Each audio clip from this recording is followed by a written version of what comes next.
All right.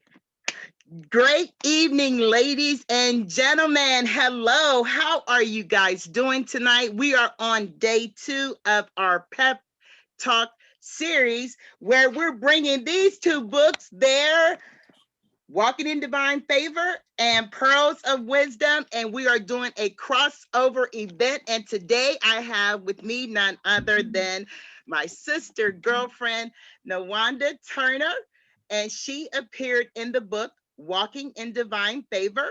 And then I have LeAnn Taylor, who appeared in Pearls of Wisdom. Just an FYI, LeAnn happens to be my cousin, but this is a family affair, and we are going to invite you into our living room. So you guys sit back, relax, and enjoy what they have presented tonight to help you Mary, can you give me a with piece your of bottle of water in personal my closet, please? execution plan. So without further ado, we have already set the stage with prayer for tonight so we can delve right in. Nawanda, when I first met her, her and I both were at a networking event, and I told this woman, I said, you know what? God told me you're going to be a speaker. And she said, huh? Not me. I said, yes, ma'am. I said, he said that you were going to be a speaker. And I tell you what, ladies and gentlemen, she appeared at Take that one of our downstairs, please. Soaring with Help, Hope, and Healing events, and she knocked it out the ballpark and have been doing so ever since. And so she's going to get us started with teaching us how to raise champions. So without further ado, take it away, Nawanda. Yes, welcome, welcome, welcome, everybody. So, as Nicole said, I am Nawanda Turner, and I am the mother of two champions, Carl Anthony Turner III and Simone Alyssa Turner, and the yaya to one tiny champion, Anaya. So, yes, when Nicole told me that, I think I probably looked at her like she was crazy, because I was like, who you talking about? Because, like, we're talking about Willis, because I know, I'm like, you ain't talking to me. When the crazy thing is, I actually talk for a living. Like, I am a corporate trainer, so I talk for a living, but that's like work stuff. I do that stuff. When you're talking about talk about my life. Okay, that's cute, Nicole. Go back to God and ask him again, because obviously you weren't talking about me. But on a real tip, like when Nicole said that, the first speaking I ever did was with her.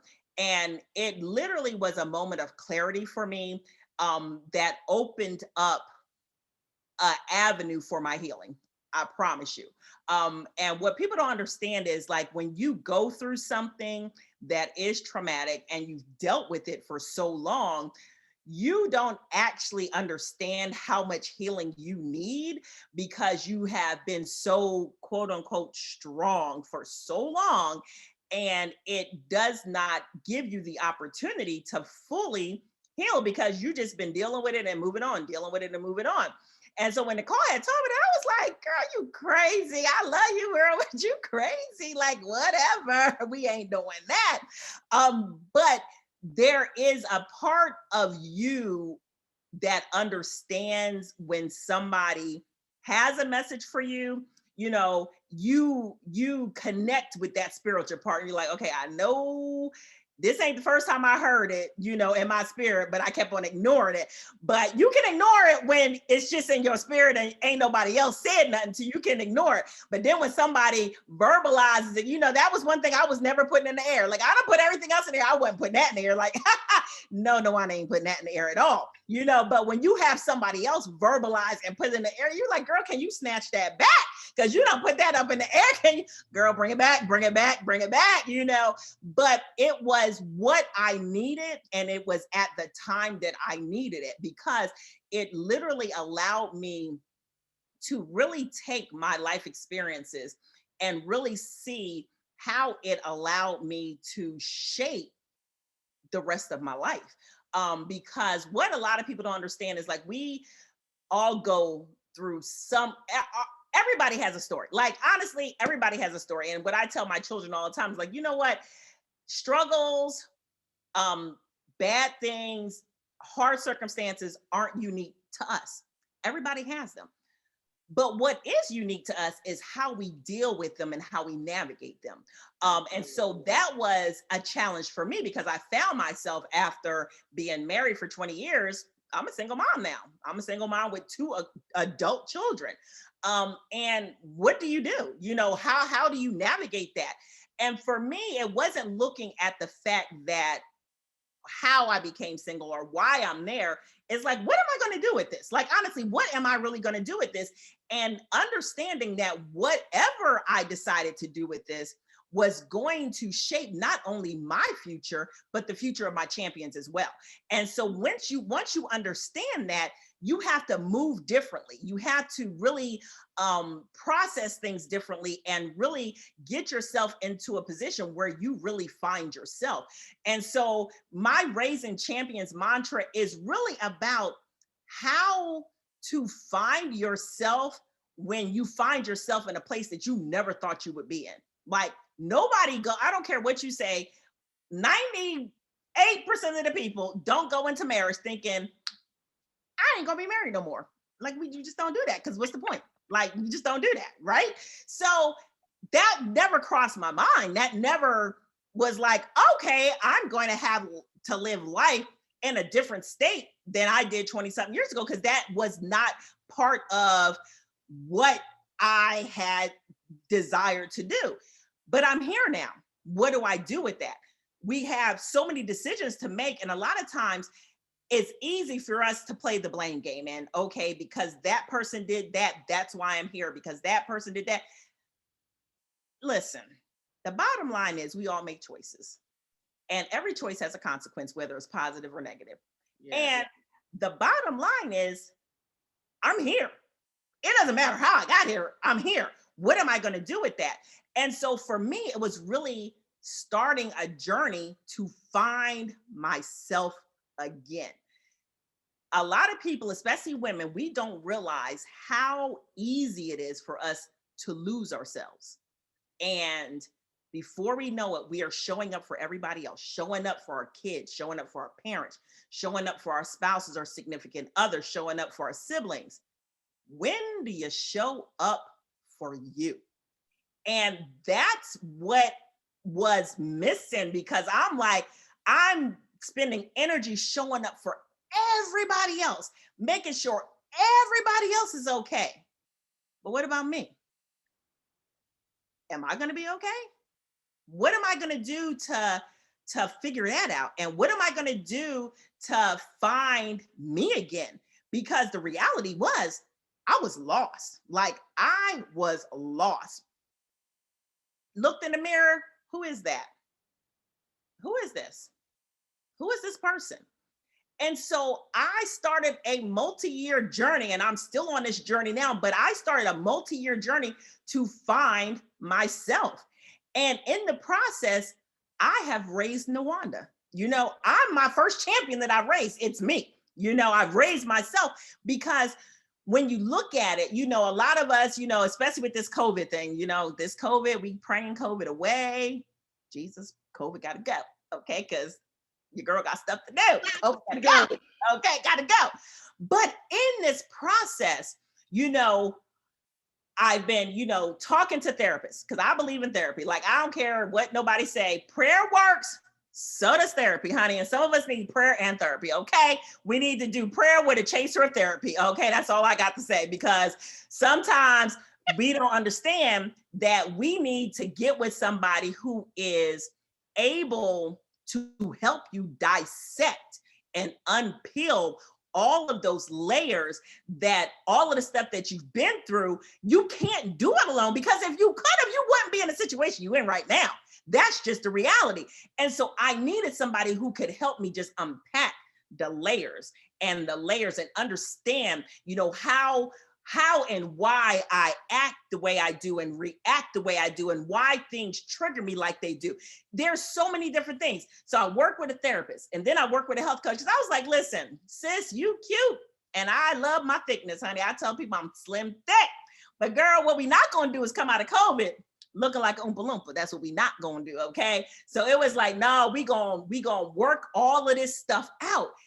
But one thing I learned through my journey when you don't know who you are, when you don't deal with the hurt, the disappointment, the mistreatment, when you don't deal with that, you will never be able to walk forward consistently in a positive direction, because what's going to happen is when you don't address stuff, it's always going to have an opportunity to set you back, because you haven't dealt with it and found a way that is positive for you to deal with those things that come up. Are you going to have things that come up? Absolutely, you are. But when you have worked with somebody, you can be like, oh, I see you. You tried to trip me up. Not this time. Let me step over you, instead of having it knock you down.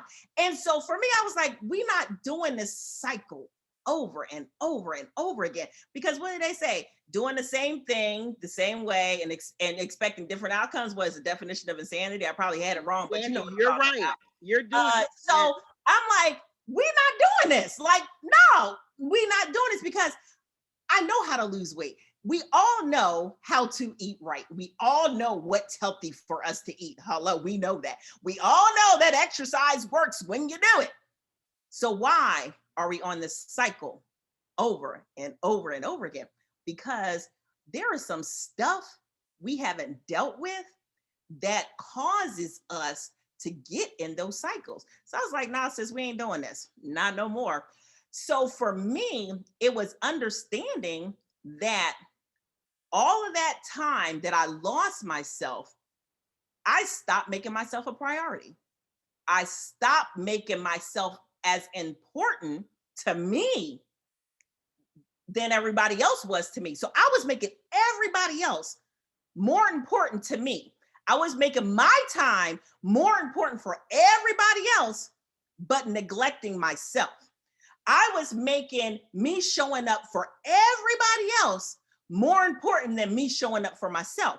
And I was like, that has to stop, because you have to really understand that you are worth the effort. You are worth the time. You are worth making yourself a priority. And so that's what I found out through this. Is like, you can't find yourself unless you spend time with yourself. Like, like with any relationship, you're like, okay, well, we're going to get to know Boo, but we don't spend time with Boo. Are you really trying to get to know Boo? No. The same way goes for yourself. You're not going to understand yourself unless you spend time with yourself. Like, literally, a lot of times, the reason we don't understand ourselves and how we move and how things trigger us or how things cause us to react, you ain't spending enough time with yourself. And so I had to start spending time with myself. It's like, we going into a quiet space. Nope, this time, like my kids know, don't call me when I'm exercising. That's my time. My son will call, what you doing? I'm working out. He don't even say nothing else. He hang up the phone because he know that's mama's time. Don't do it. So for me, it's about showing up, learning yourself, making yourself a priority, and then understanding. And this is where I think a lot of us women, where we have a problem with this. And for me, I had a problem with it too. So I'm gonna put myself right there in the category. Not no more, but I used to. We have to understand that we are worth the effort. We're worth the effort. And whether that is showing up for yourself every day, saying no to people, setting healthy boundaries, which a lot of times includes saying no to people we care about. And so we're going to feel some type of way. We say no. Sometimes you got to say no to preserve yourself.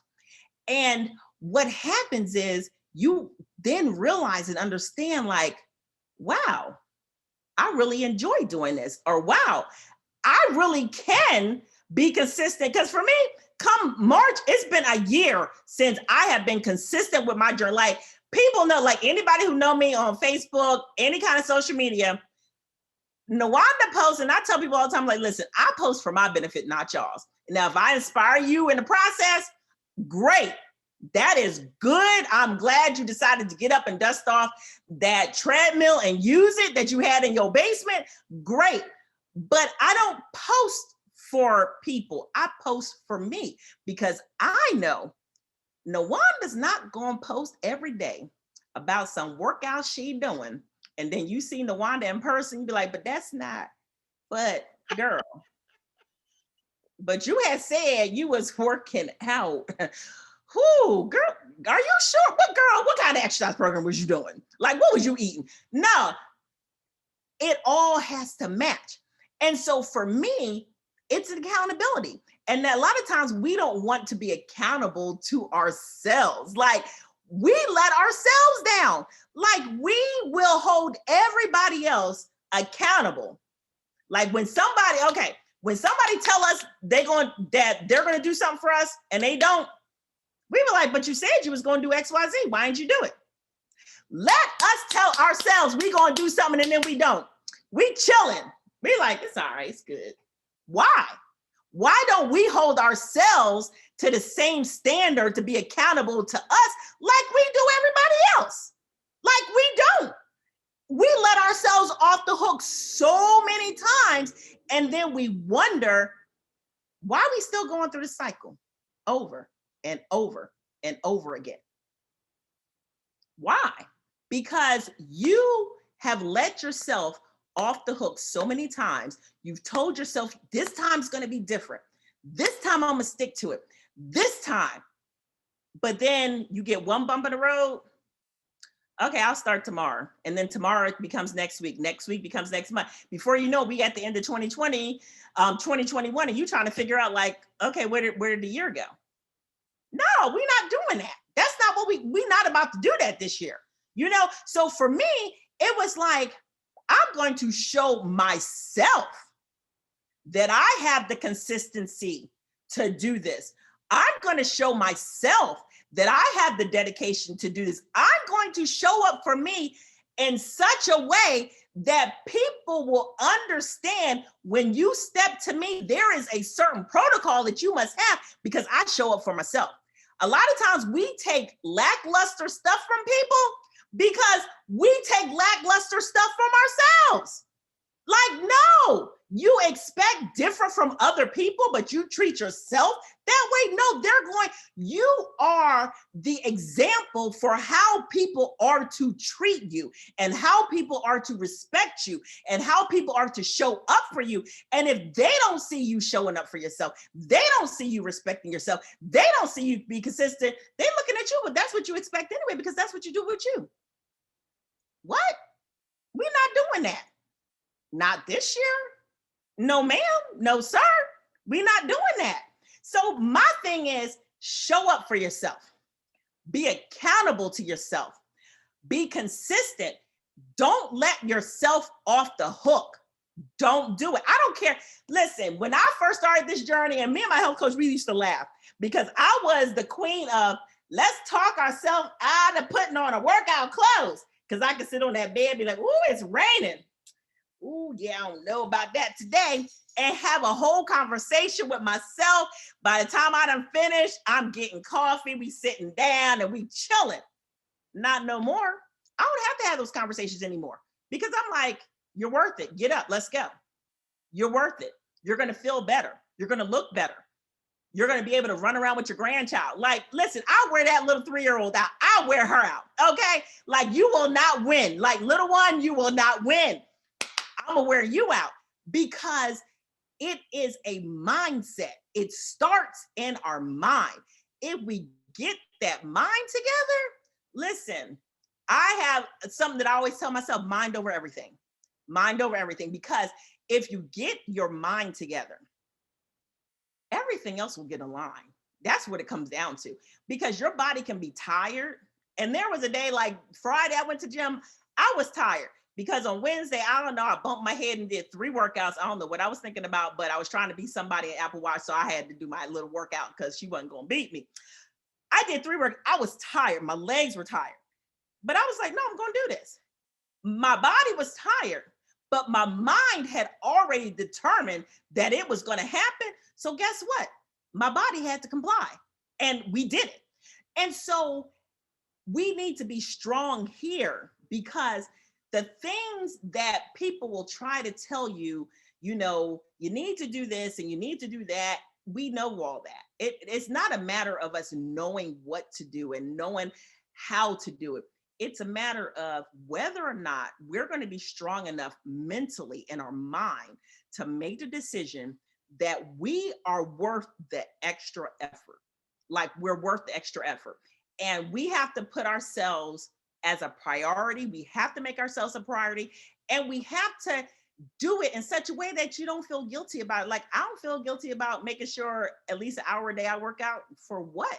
You're not going to make me feel bad about that. Not, no. You're not going to make me feel bad about taking quiet time for myself. You're not going to make me feel bad if I say no to something that I know is going to disrupt my peace. You're not going to make me feel bad about that. You're not. Because what'll happen is you start having unhealthy boundaries. And then you have expectations on things you can't do. No, you can't do, but you're going to try because you're trying to please other people. Stop doing that. Stop. It will take an emotional toll on yourself. And then before you know it, you're looking in the mirror like, who is that person?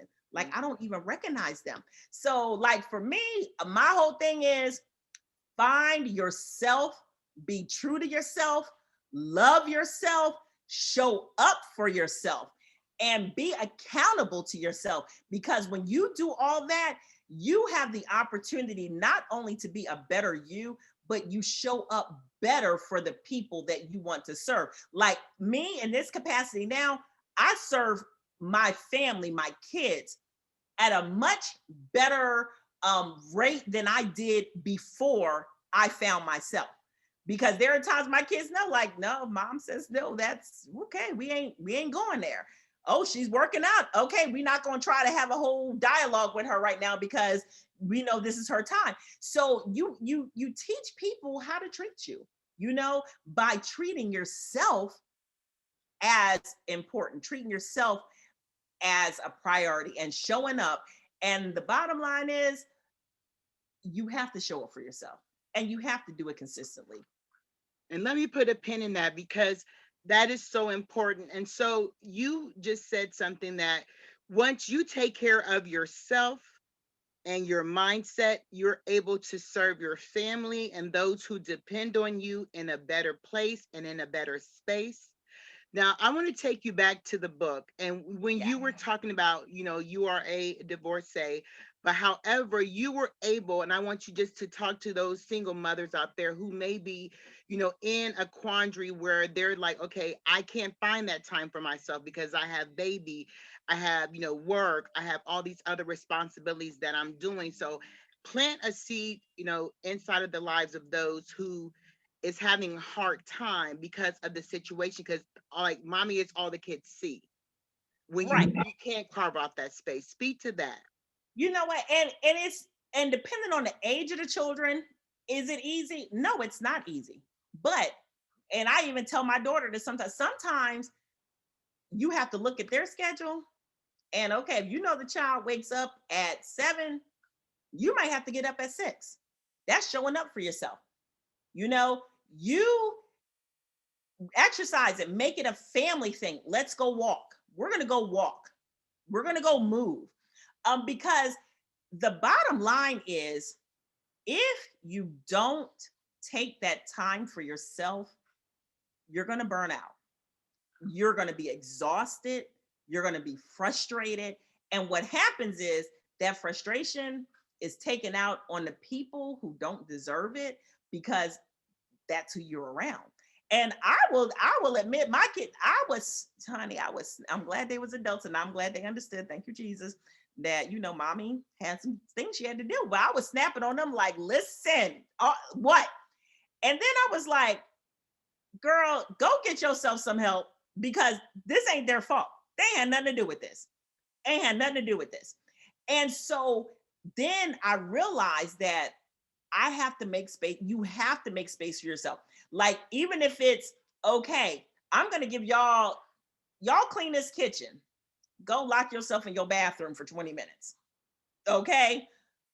Put the babies to bed. Go take a bath. All right. You have to do things and figure out you have to leverage the time and the schedule that you're given, because everybody is not in a situation where their kids are grown and so you can just leave the house for an hour and leave the kids. So you can't do that, because we ain't trying to have child protective services calling on nobody, so don't leave the babies home by themselves. Okay, that was my first job out of college, so I know I've been there. Like, what you doing? I understand you need a break, but I need you not to take a break outside your house with your babies inside the house. Okay, don't do that. But you have to leverage it. So it means, hey, we're having a bedtime for everybody, because at 8:00 y'all getting in the bed, because starting 8:30 is mommy time until 9:30. I don't want to hear nothing from nobody. I don't care if it's mommy time. Your kids don't wake up at a certain time. You wake up a half hour early so you can get quiet time. Because what happens is, when we don't do that, everybody gets up together. You don't even have time to get your mind together.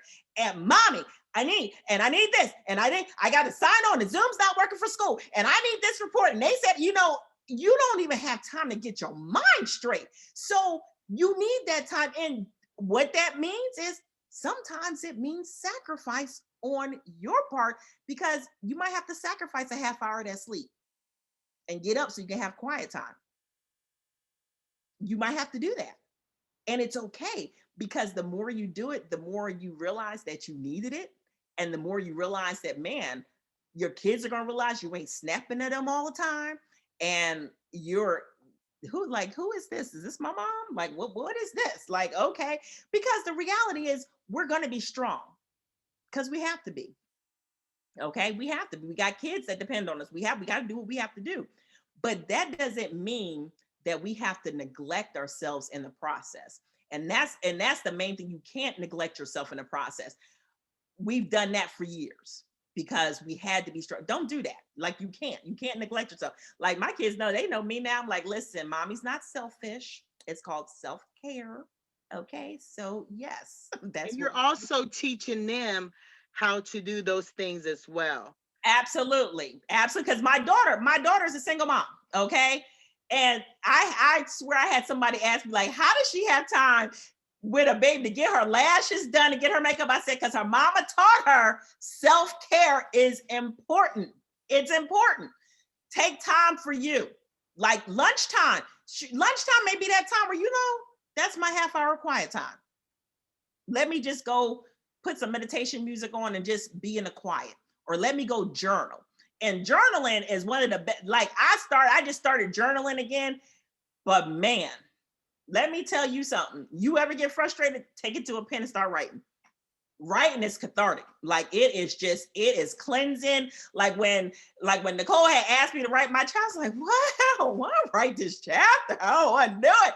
But after I did, I said, oh, I'm so glad I wrote this chapter. I'm like, oh, I might have some more to write, because it gives you a medium to get it out of you, to get it, because a lot of times, like, I've had people to me, literally, I'll be 50 this year. Okay. People look at me now versus 10 years ago, and they're like, so you look younger now than you did 10 years ago. And I attribute it to, when you get rid of stress, when you get stuff out of you, because stress will age you. Stress will cause diseases. Stress just, it does a number on you. And people don't understand, when you don't have a way to release that, it stays in, and it just causes all kind of havoc. So you got to release it. And writing, if you don't want to talk to nobody, get a pen and paper, start writing that stuff down. Just start writing. Because when I tell you it's cleansing, and sometimes you might have to write and cry, do it. Like, you just do it. Because what happens is, it's the part of your heart that is broken and bruised and rejected. You're just like, I don't understand why I went through this. But then when you see on the other side, you're like, I know exactly. Okay, I see you, God. Oh, that's what you was doing. Okay, you understand, like, everything I went through. Like, I tell people now, what I went through, I wouldn't wish it on my worst enemy. but I wouldn't change anything that I went through because it made me who I am. And I'm that person now. I'm going after whatever I see that I want.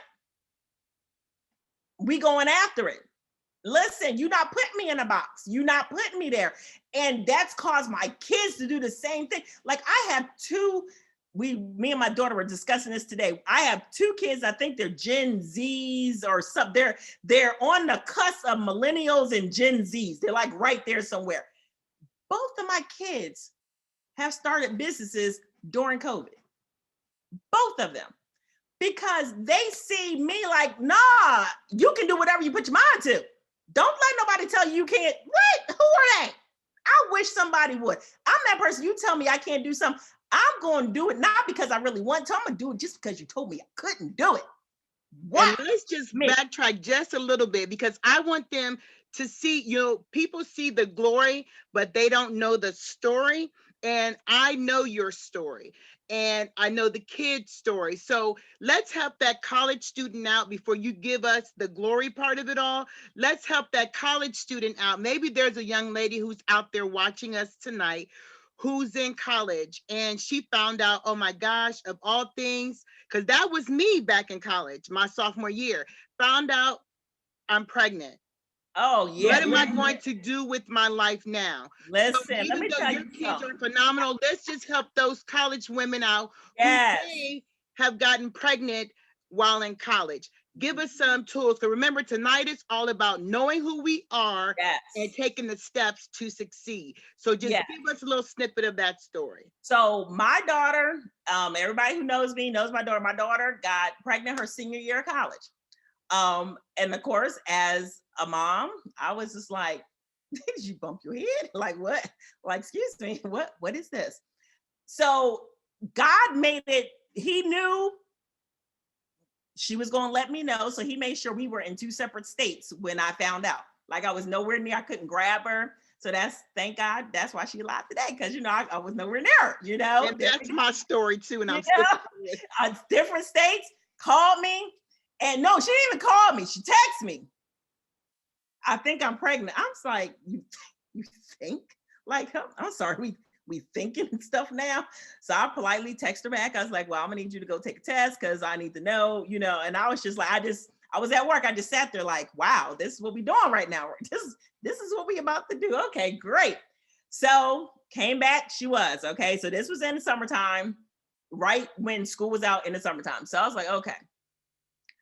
And God had to deal with me. Like he really had to deal with me because like my daughter is a very intelligent young lady, like very forward thinking, driven. Like she was that kid. If I look at both of my kids, I never had to remind her about homework, projects, nothing.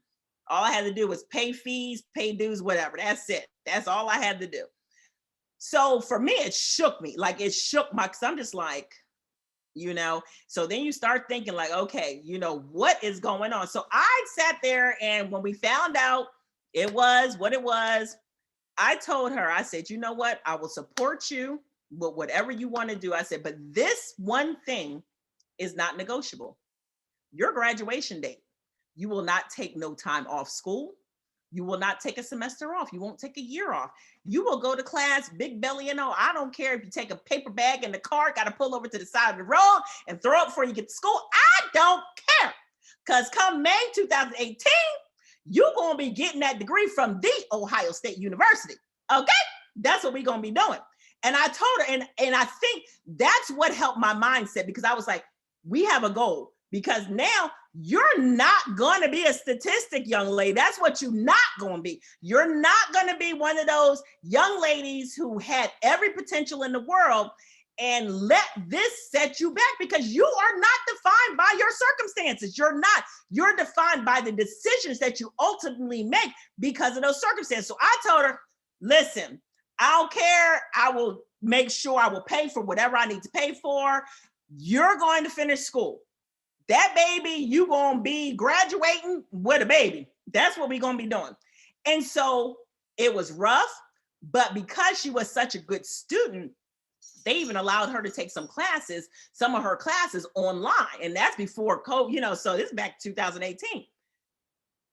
The last year of school, Okay, we've been working trying to get these 4.0s. We just been hitting and miss. The last year of school, pregnant, this child gonna come bust out her 4.0s. I'm like, where was this all this time? Like, where these come from? Graduate. Where were you all along? Right, like really. Graduated. Got a job offer for her to start a job the July after graduation. So this is May. You graduate in May, job offer by July. Then from there, it's just been up and up and up. But what it was, and it was funny because even her classmates asked her, like, oh, aren't you going to take time off? Her girlfriends would be like, aren't you going to take time off of school? Aren't you going to take a year off? Her response to them was, do you know Nawanda Turner? Oh, you must not know her. Because that wasn't even an option. Like, no, you won't graduate, because I did not want her to have the mindset that a circumstance, a life-changing circumstance like having a child, has to limit what you can do and what you're capable of doing and how high you go and how much you can achieve. And that doesn't limit your dreams. And so many of us have let circumstances limit how we dream, limit how we pursue things. We think we're not good enough, and well, this happened to me and that happened to me. Who cares? Okay, it's here. You can't do nothing about it. Let's move on. So she's great. This year she will have finished her master's degree. She will have launched her second business. Okay, and she's a single mom. So my thing is, as parents, this could have went so different, because I, as a mom, could have been like, no, you got a baby to take care of. You need to go do this, this, and this. Don't even worry about school.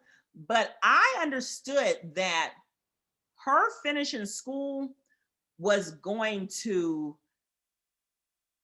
pave a way for her understanding how powerful she is and how much she could accomplish despite the circumstances. It doesn't matter. So we have choices to make. And like I tell my kids, I said, every choice has a consequence, whether it's positive or negative. Every single choice we have has a consequence. So what are you going to do? What's going to be your decision? What is going to be what you do with that choice? You can give up. You can go crawl in the corner in a fetal position and act like the world is just, you can do that. Or you can say, this is my circumstance, but I'm going to take this and take my power back from it and turn it into something. And people are going to look at me and all they're going to do is say, but God. That's all you can say. The two most famous words that it's just like it goes on everything. It's like that commercial said, I put that on everything. So, but God. But God. Because I could have reacted differently, which would have made her doubt her abilities and doubt her worth. I could have did, now, will I say that I acted the best? Absolutely not. I was like, you better be glad I'm not there. Like that's basically it. Like, you better be glad I'm not there, because had I been there, and again, God knew exactly where I needed to be at that time, because it gave me a whole week to cool off and process and just be like, okay, let's figure out the plan. But we, especially for our girls, we have to model being able to possess our power. I think so many of us are so scared of our power. I used to be that person. Like, we don't understand how powerful our words are when we say them out loud. We're scared of it. Nah, I'm saying it out loud. Like, I am going to be wealthy. I am going to be a philanthropist. My kids will be wealthy. My kids will build empires. Speak those words and then do the work behind them. Because a lot of times, and I said this in I was in a clubhouse and I said this, I said, we're good for affirmations. We'll say, I am this and I'm great and I'm this. But we don't believe that. And we don't believe it because our actions don't back it. You can't say, I'm going to be healthy, but you never eat healthy and you never exercise. You don't do things that'll bring health to your body. They're just words. We So have what you're saying to me is, yes, I have to affirm it. Well, first I have to declare it. I have to affirm it, but then I have to do another step, put in action behind those two. Yes, honey. And that's the part we missed Wow. out. We will have affirmations all the time. And and I believe in affirmations. I do 7 affirmations every single morning. I do every single morning. But you have to have actions behind it. Like this month here, I am I'm in a 30, and I started kind of like at the end of January into February. I put myself on a 30-day challenge, challenging myself in one of the affirmations that I say all the time. I said, okay, you say that? Okay, we're gonna challenge it then. Okay, because I know I have to have actions behind what I say. And I think that's where a lot of us miss the mark. Like, well, I affirm myself, but you don't put any action behind it. It's action required. There's actions that are required to be healthy. There's actions that are required to be disciplined. There are actions that are required for these things. You just can't do whatever you want to do and just say, hey, yeah, I am this. No, there are actions that are required for all of that. And I think where we miss the mark is that we don't want to put in the work. I mean, that's really what it comes down to. We don't want to put in the work. We don't want to be accountable for that. And so, like this one, I didn't put myself on a 30-day challenge to challenge one of the affirmations that I say every single day, because I was like, okay, you say it. Okay, we're going to challenge it. And I challenged myself. I'm like, okay. And I told my girlfriends, I said, pray for me because I'm challenging myself for 30 days. It's going to be special. But I know at the end of it, it's going to do me so much good, because it's going to be a whole cleansing process from this challenge that I'm doing.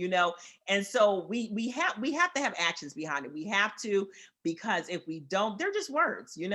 They're just words. I mean, So if I was to ask you, because even though you give yourself this challenge, mhm. you're taking steps towards making it happen.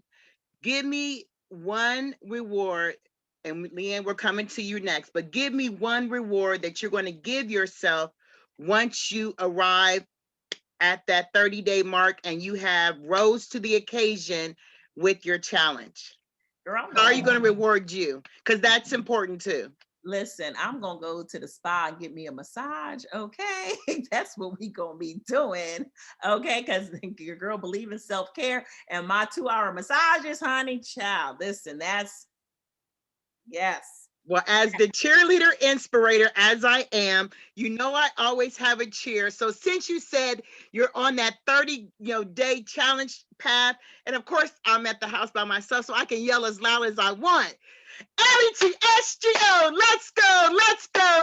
LETSGO, let's go. That's right, Yeah, Nawanda. We are proud of you. And thank you for thank you. helping us soar, because you're part of the greatness. Getting really excited was about letting us know and understand the power of who we are. Yes. And so we appreciate you letting us know that our mistakes don't define us. Thank No. you for also letting us know that it's not how you start, but how you finish. And you have to finish strong, because you owe it to yourself to show up every day for yourself. I Yep. also learned from you today that, okay, the same amount of grace that you give to your friends, the same amount of pride and pomp and circumstance that you give to help them, accomplish their goals, you are worthy of that and more. Yep. And then to our Absolutely. young people, because I too got pregnant my second year of college, and I was like Simone was afraid to tell my mom. Me and my god sister Bridget, we told her at Kroger in the grocery store, because I knew she would not. And a matter of fact, she was at a church bake sale for the youth department at the church. So I know she wasn't going to kill me at Kroger on 4th Street in Mansfield, Ohio, because she was representing the church at the bake sale because she was the youth director at the church. So I was ashamed. And a lot of times with our children, we hear you or they hear you. Because I heard my mom all the time tell us, y'all better not embarrass me getting pregnant out there and all this other stuff. And then when it happened, of course, I was fully grown and out of her home and all those things.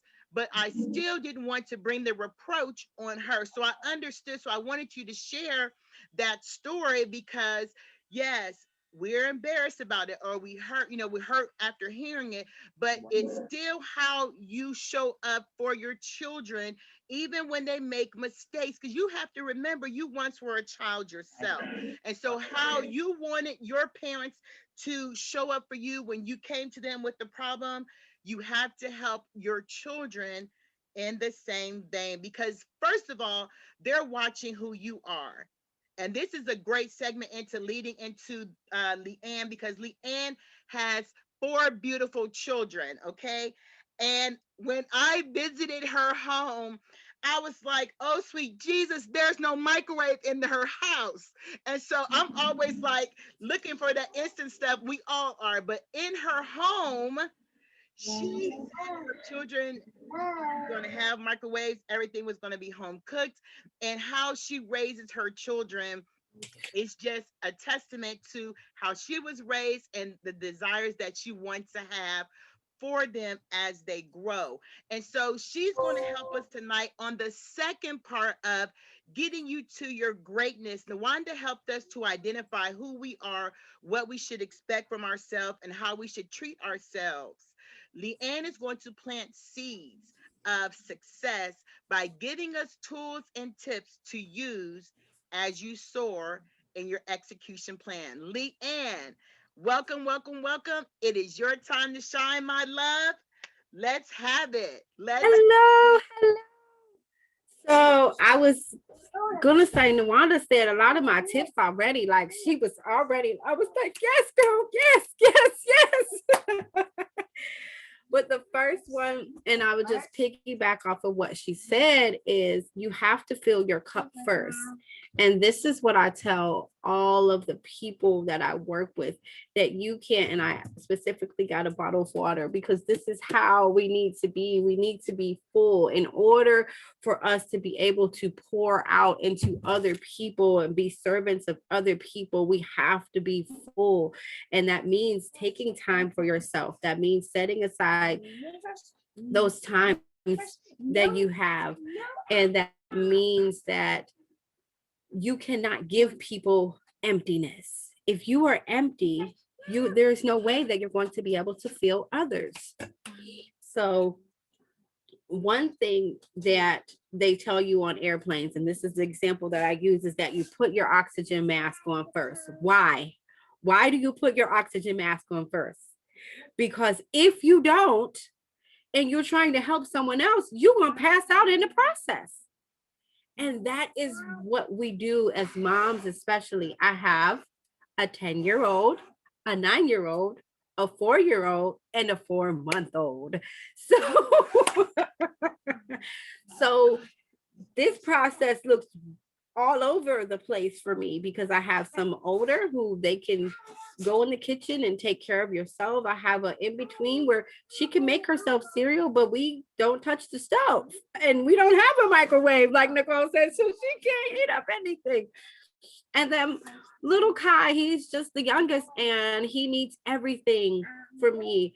So, like Nawanda said, I have to wake up early. I don't get those breaks if I don't schedule them for myself. So, me waking up at 6:30 before he gets up, or sometimes he wakes up at 6, so I'm up at 5:30 because I need to have that downtime. And I think I shared this with you before. Little Leela knows, like, I will go in the shower is my prayer room because I told them I'm taking a shower and they'll like respect my privacy. And so I'm in there with my affirmations. I have my candles lit. I have incense, I have music, and I'm praying and clapping and shouting. And Leela goes, don't go in there. mommy is praying right now.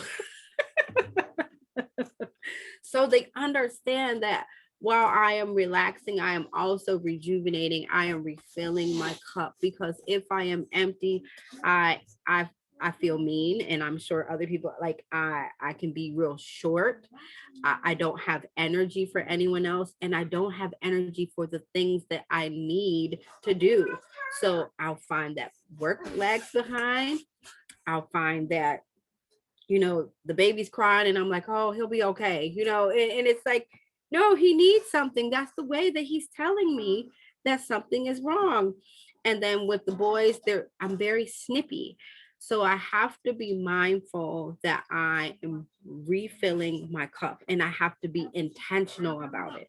So what I have learned is that if I wake up in the morning and I'm praying and I'm affirming and I'm talking to God, then I absolutely, I absolutely have set my intentions for the day. If I decide that I just hit the ground running, I welcome whatever energy comes with whoever comes with it. So that if the negative energy comes in and somebody is full of anxiety, I'm welcoming all of that. And I haven't taken the time to quiet my spirit. So I'm absorbing all of that as well. And that is something that is so taxing. You have to be mindful of how you protect your energy and protect your peace. So as you're filling your cup, you're also protecting yourself. You know, it's I think I shared this with you as well. When I tell my story to people, I tell my story and no one else can tell it for me. So if they're saying, "Oh, you got 4 kids, but wait a minute, your name was Molly before you had this one, and now your name is Taylor." Yeah, I had babies out of wedlock. 2 of them, I was at my wedding pregnant, and that was my choice. Like Nawanda said, you can always, it doesn't matter what the situation is, you can always make a different choice. You have the opportunity to make a different choice. And what what drives that choice is you. It's never too late to make a better choice. I tell my children all the time, this is one thing I share with them. My oldest, he was like, Mom, I had a bad day and school is this, and I don't like that. I said, listen, I don't care if it's 1:30 in the afternoon. It is never too late to restart your day. We can restart our day right now if that's what you want to do. It is 7:36 right now in the evening. You can restart your day right now. And what that is saying is, I intend to have a different outcome in my end. Now Maybe say how that I again. started I intend to have a different outcome in the end. in the end. In I the love end. that. I love that. Because how you start doesn't necessarily have to be how you finish. You can decide to make, say, oh, how you start is how you finish. It really depends, like, do I understand, on your mindset. If I decide, if I wake up and I say, oh my God, this day is terrible, and everything is going wrong, and the baby's crying, and this and that. If I don't stop right then, I'll let the ball rolling and just keep on going. But I can say, you know what? This day did not start well. I am not going to accept this. I have to calm myself down. I am going to protect my peace. I need to take these 10 minutes. If I'm locking myself in the bathroom, what have you, and I'm going to reset. I'm going to come out with a new mind frame, and I'm going to say, you know what? We need to start this again. And so So when you were, because you are also a counselor and you have clients. And so the tools that you use in your personal life, how do they also help you not only with your family, but with your clients? Because I know you're a counselor in Cleveland, Ohio, and you yeah, have patients or clients that you help through very emotional, mental, you help them get back to themselves and better.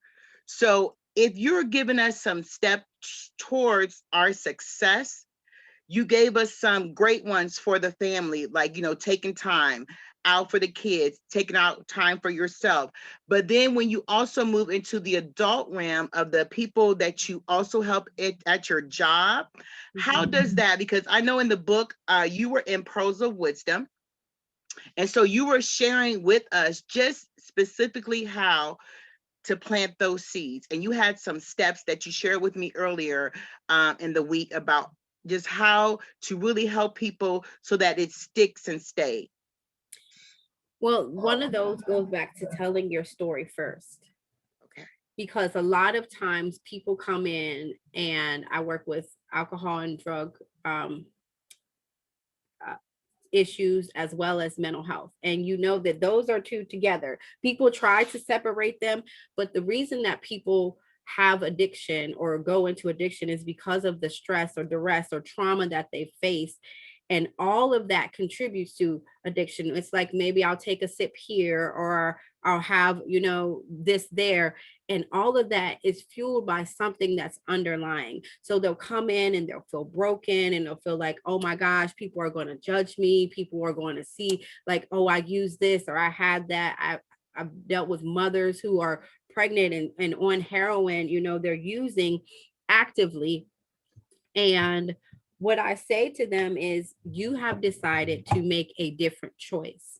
So you are here now. And what is important is the fact that if you tell your story first, like, listen, I know I was out there doing X, Y, and Z.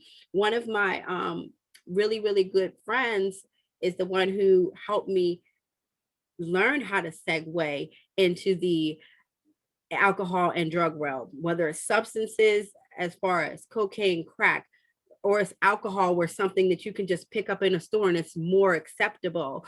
It is something that becomes a vice and a negative coping skill. So what I tell people is, tell your story first. Yeah, I drank, I did this, I did that. Why? Because if you are saying it, when that hearsay comes down, when those negative things, oh, well, they were drinking over here, and they were having sex over there, or they were doing this over there. Well, she already told me that. Yeah. I already knew that. Like, we talked about it a while ago. And you flush out all of that negativity that people try to drive in.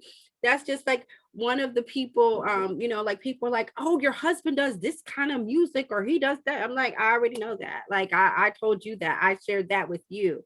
So it's nothing new. And that way, if you are the author of your story, no one else can tell it for you. No one else can put the rumors or the hearsay on it. You are the author, you are the creator, you are the finisher, and you are the one that gets to say, this is what my story is. This is how I'm going to tell it. And this is what my legacy is going to be.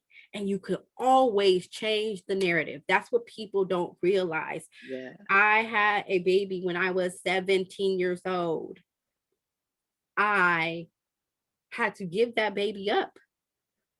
And back at 17, I wish I knew then what I know now is the fact that, who are people to judge? Who are people to judge? Why would they judge me? Your secrets, your sin is not bigger than mine. Absolutely. And now, which I shared in my book and your book, I tell my narrative.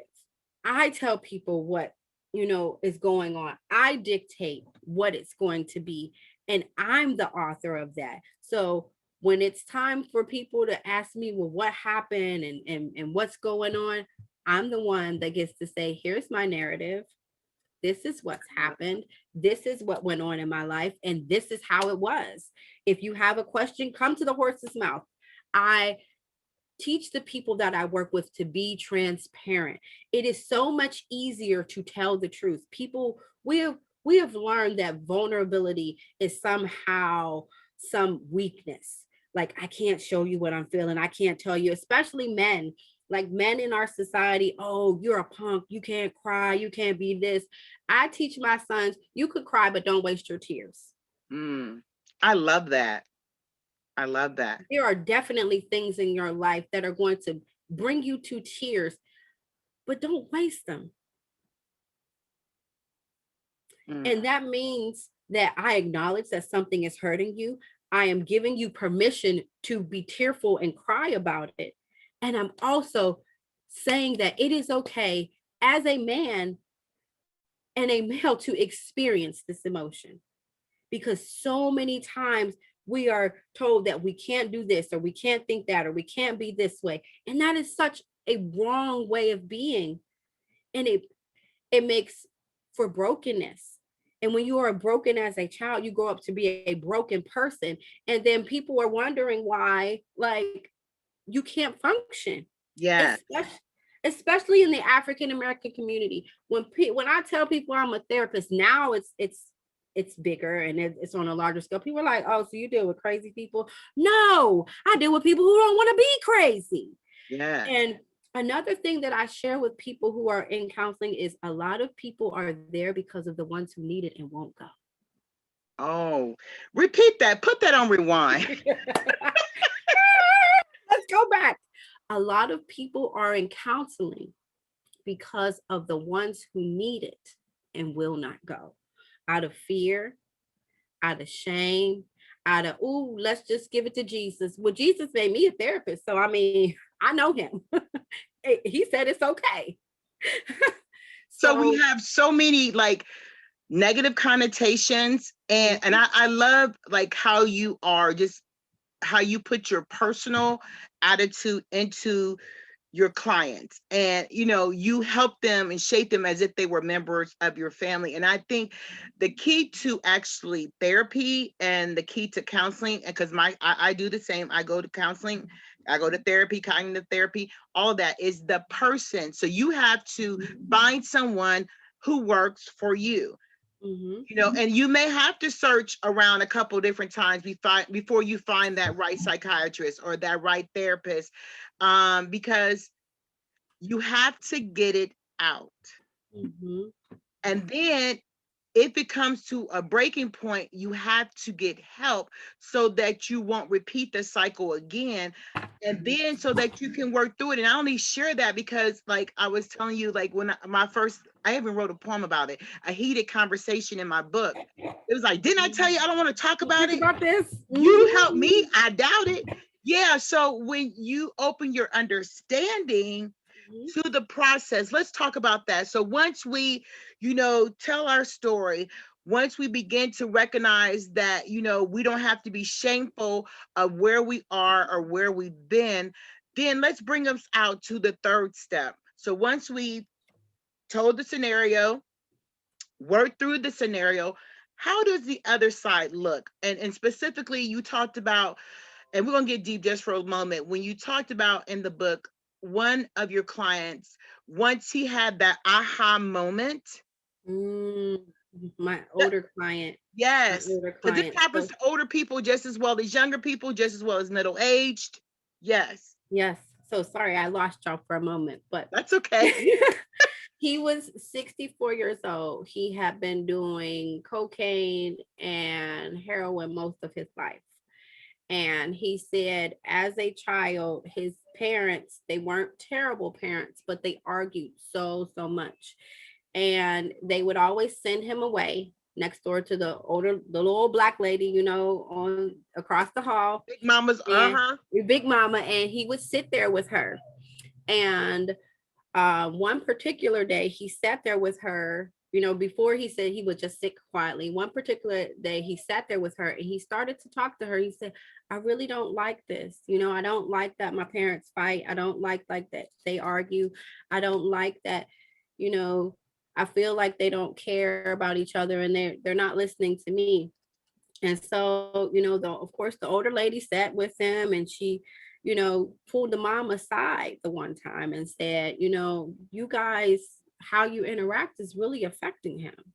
And what we would hope would happen was that, hey, mom would listen and be like, maybe we shouldn't fight in front of our son. No, what mom did was the exact opposite. She punished him, put him in his room, told him like, don't tell our business. This what goes on in our house stays in our house. And you shouldn't be, doing all that. And so at that moment, what people don't realize is there's big T's and little T's of trauma. So that was a little trauma in his mind. He developed a core belief that says, if I talk about this and I ask for help, then I will be punished. And so he said, wow. Oh my gosh, Miss Taylor, like I realized that's why I don't like asking for help, because I feel like people aren't going to listen, or somehow I'm going to be punished, or somehow, it's going to be a bad situation. And I was like, that is what counseling is. If you don't get to the root of the problem, all you're doing is cutting the weeds at the top. That weed gonna grow right back up. If you ever seen the ivy that grows on houses, and people pull it down in the springtime, but what happened? They never uprooted. So in the spring, it's coming right back, and it's going to grow bigger and stronger and more outgrown, because you didn't pluck it from the root. And that is what I tell my clients, because if you have, oh, okay, well, I'm not going to do any cocaine. I'm not going to drink this time. As soon as you have a problem or an issue, if that issue is not uprooted and that issue is not taken care of, it's going to come back. And one of my counselors, he said, your addiction is sitting right waiting for you in the corner. He said, it's like a boxing match. Oh, the round, ding, ding, and they take the bell and you tap out. And it's cool, it's okay. But as soon as that bell hits, which is that issue, that life shows up, that addiction is coming full force to punch you in the face.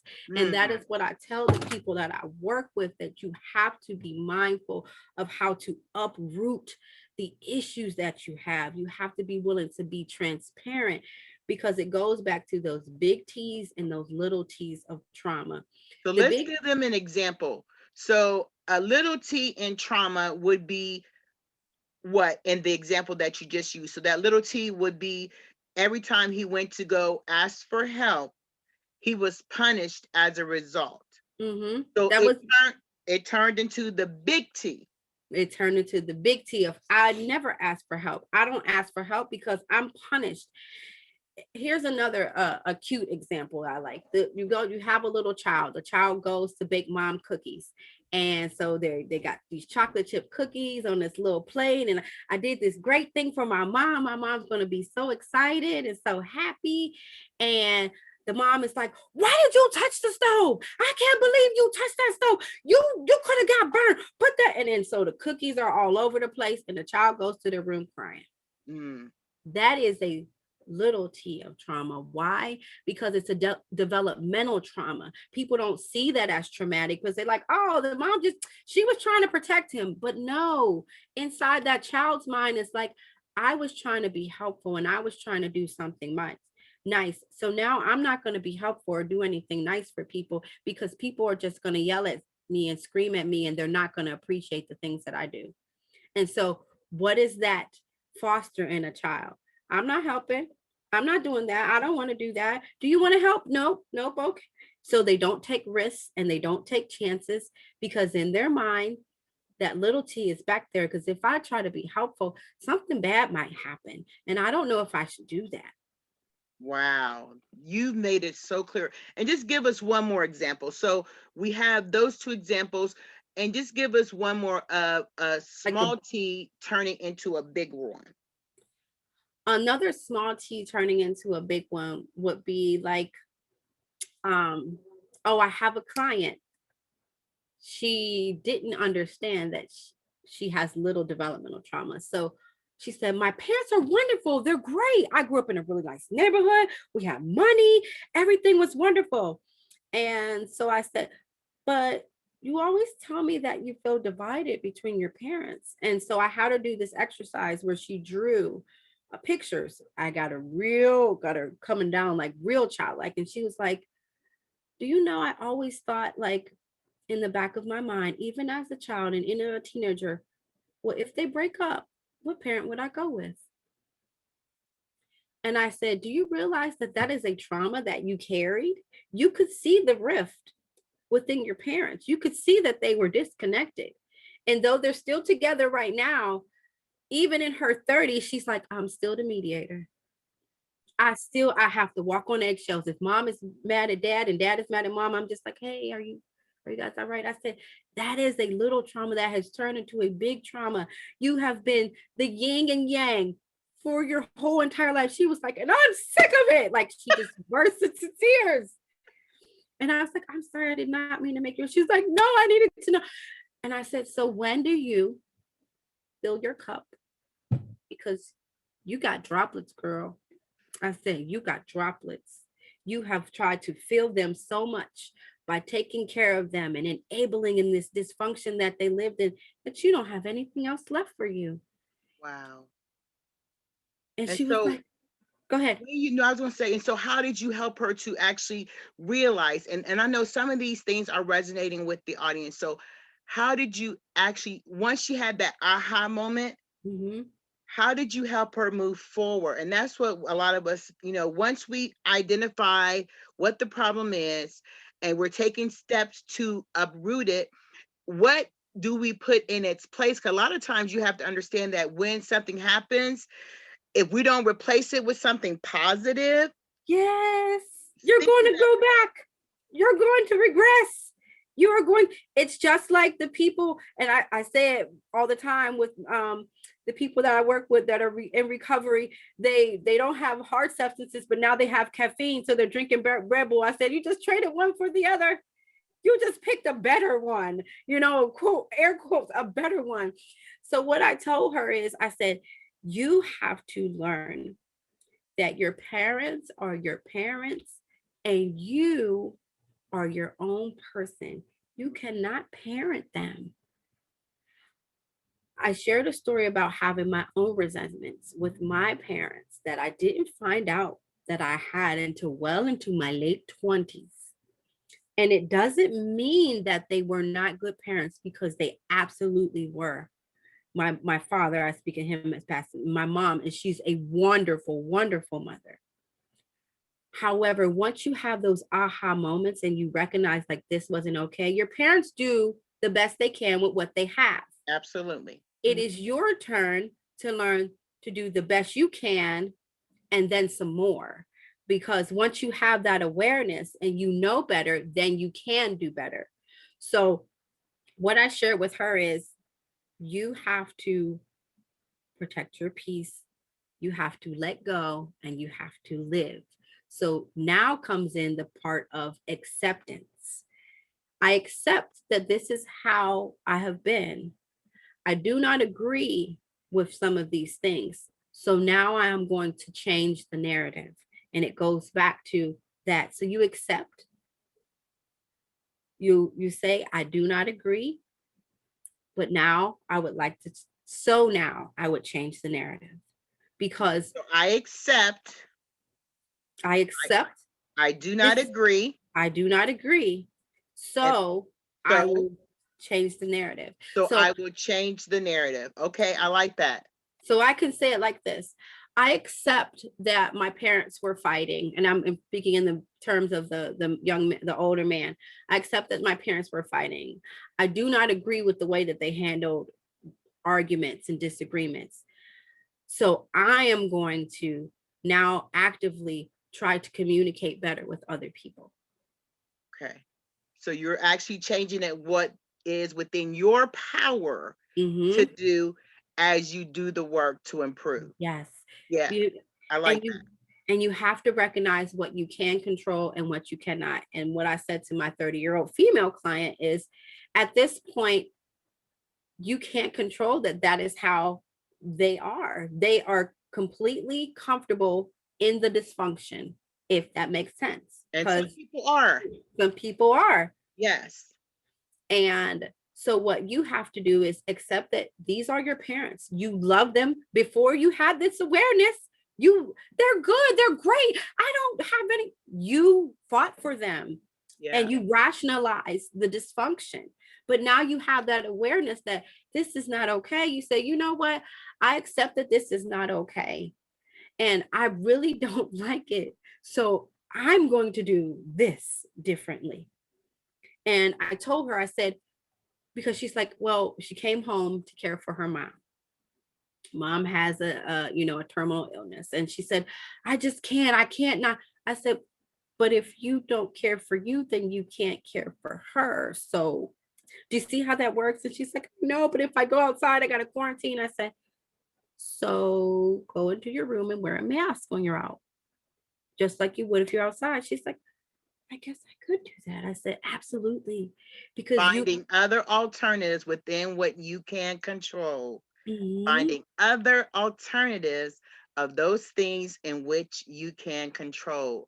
Yes, I love this. This is Yes. so helpful. Both of you are so helpful with just helping us to be great because we all are destined for greatness. Mm-hmm. And I just want to reiterate that last step because I know you, like I said, you taught us just a lot of stuff. You and Nawanda both taught us how to be great within ourselves and showing up for our lives and understanding that we have to uproot those things that become toxic in our lives, as well as sometimes the people, because you figure even family members can Mm-hmm. become toxic. But Absolutely. because we love them so much, we overlook unwarranted behaviors. Like, I mean, really, as if things that we cannot avoid. But Mm-hmm. then you just showed us tonight, and I used family as an example because we're all quarantined together for some reason or another. You may be quarantined with your family. Now you just ready to, but you have that power within yourself to reset. And so you Mm-hmm. said that I don't like the way things are.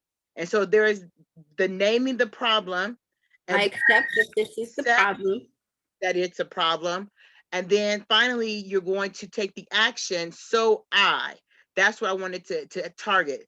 You identified the problem, you accepted it as a problem. So all of these things are things that are applicable to you and things that you can do. So like even with Nawanda, when she was talking about the weight loss, I see that I'm heavier, and I know I gained weight too during this quarantine, and I know we're not alone, okay? Because I'm telling you, my husband said, back up from the table, you wouldn't have that problem.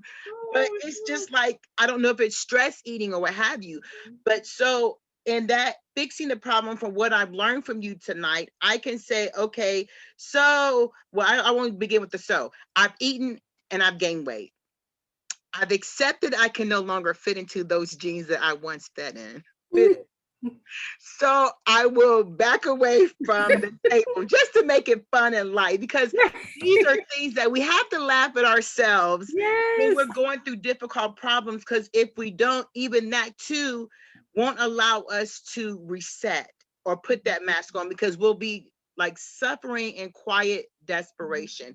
And so before we head out of here, let's just give one tool for those who are suffering in silence.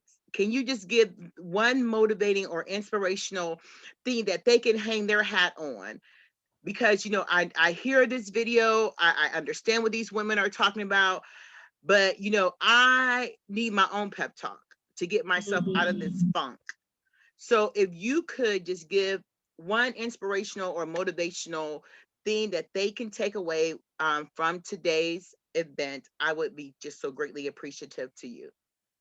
Here is one little thing that I share with people who struggle with just being them in the morning, as with the crust in your eyes, okay? Because we all got it. Don't try to act like you woke up like this, because I didn't wake up like this. This face took some work to get here, okay?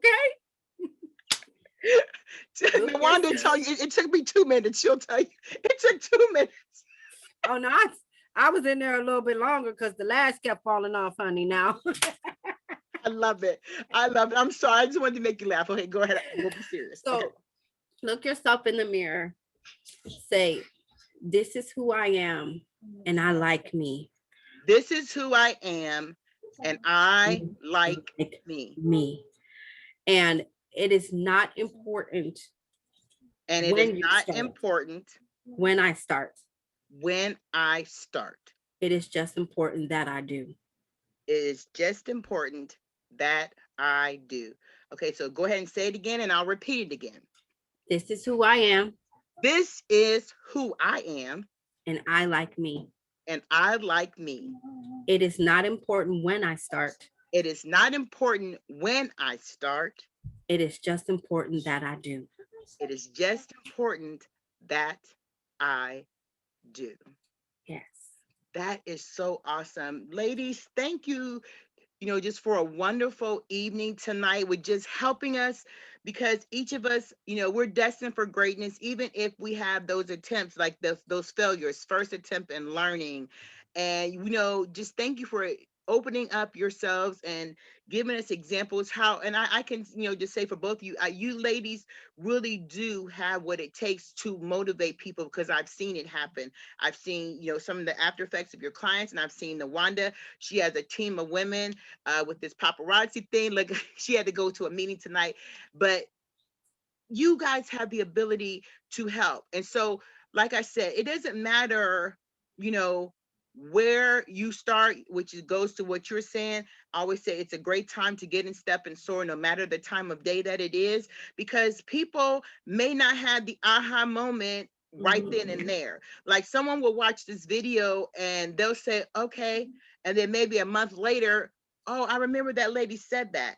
And so it's, regardless of the time of day, it's a great time to get in step and soar. And you just taught us very, very, very actionable steps to take to get ourselves out of the hump.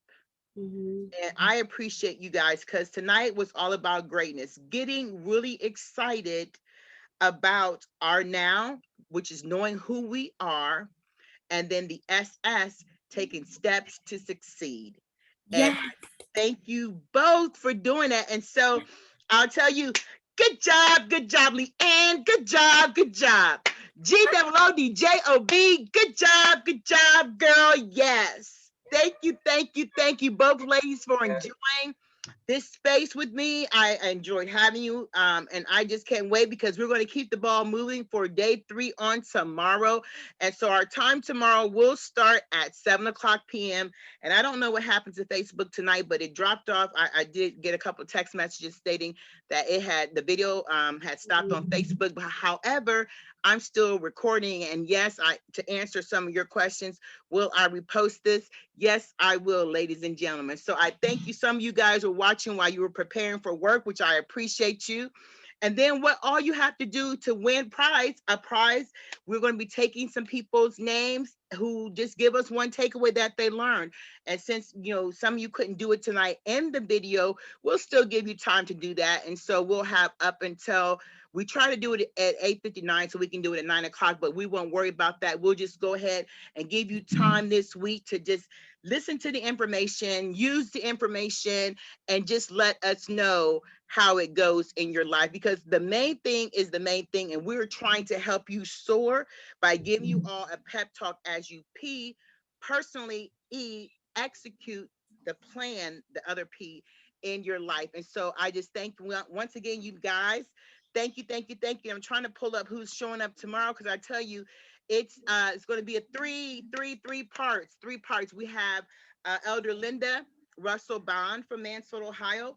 We have Alfred Brown. He's going to help us to learn how to deal with the effects of having a heart attack. And then we have Mia Scott, who is from Columbus, Ohio, and she's going to help us when we're drowning in quiet desperation. And it's so funny, because Nawanda was talking about the revolving door, and that was one of the doors that last night that Michelle talked about. So each of your messages have built upon the next, and none of us planned out what the other was going to speak about. So I know that this is divine intervention. And so I'll just pull the book back up right now again. So we have Pearls of Wisdom this week to help you walk in divine favor. See how that works? Each of the authors are giving you pearls of wisdom to help you walk in divine favor. So, ladies and gentlemen, I thank you for tuning in. And remember, no matter the time of day, it is always a great time to get in step and soar. And we believe you will, because we know that you can. So, I love you, cousin. Sister Nawanda, I love you as well. Have a great night, and we'll see you tomorrow at 7:00 p.m. sharp. Bye for now.